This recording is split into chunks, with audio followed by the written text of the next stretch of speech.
afya sio starehe ya matajiri. Afya ni haki ya kila Mkenya. Hivyo ndivyo katiba inavyosema. Tunaelewana jameni? Hivyo ndivyo katiba inavyosema. Na hii universal health coverage sio mimi peke yake nimesema tufanye. Hapana. Serikali ya NASA wale watu wa NASA walikuwa wamesema mambo ya universal health coverage. Kulikuwa kwa ile mambo ya NAC. Ilikuwa kwa serikali yetu ya Jubilee. Tulijaribu kufanya ikashindikana.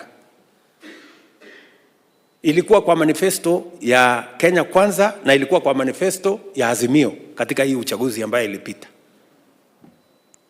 Tunaelewana jameni? So nikakuja nikaipangia vizuri. I can now confirm to you, watu ambao walikuwa kwa NHIF walikuwa watu 7,000,000. Watu ambao wamejiandikisha sasa kwa hii SHA ni watu 24.5 milioni.